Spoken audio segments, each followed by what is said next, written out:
সত্যের উপরে যদি চলো রে বাবা, মা বাবার দোয়া নিয়ে যদি আগাইতে পারো, দুনিয়ার কোনো ভয় নাই, হালাল খাইয়া চলবা, আল্লাহ বিজয়ের মালা গলায় পরায় দিবেন। কয়দিন আর দুনিয়ায় বাহাদুরি করবারে বাবা, আল্লাহ যদি সমুদ্রে একটু হুকুম করে একটু গরম হয়ে যা, রাতের ঘুমের মধ্যে 1 মিনিট লাগবে না, কুতুব দিয়ারে ধ্বংস করার জন্য 1 মিনিটও লাগবে না। আল্লাহ কয় বান্দা আমার স্মরণ কর, আমি আল্লাহর কাছে সাহায্য চাও। সাহায্য কেমনে চাইবা? ধৈর্য আর নামাজের মাধ্যমে সাহায্য প্রার্থনা করো। আজকে আমাদের ভেতরে ধৈর্যের বড় অভাব, নামাজের বড় অভাব। ও যুবকেরা, ও পর্দার আড়ালের আম্মা জানেরা, আজকে নামাজের এত বয়ান, এক বেলার নামাজ ছেড়ে দেওয়ার কোনো সুযোগ নাই।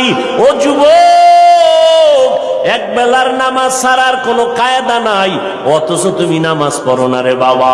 আজকে আমি তোমাকে কিন্তু এই কথা বলি নাই আমগো মতো হুজুর হইয়া যাও, পাঁচকল্লি মাথায় দাও একবারও বলি নাই, কওমি মাদ্রাসায় পড়ো তাও বলি নাই, স্কুলের লেখাপড়া বন্ধ করো তাও বলি নাই। বরং বাবা তুমি চাকরি করো, ব্যবসা করো, স্কুল কলেজে পড়ো, কোনো বাধা নাই। ওখানে থাইকা আল্লাহর হুকুম নবীর তরিকা মতো নামাজ পড়ো, মা বাবার দোয়া নিয়ে সামনে আগাও, ওলামায়ে কেরামের পরামর্শ নিয়ে চলো, নবীর সুন্নতের মালা গলায় লাগাও।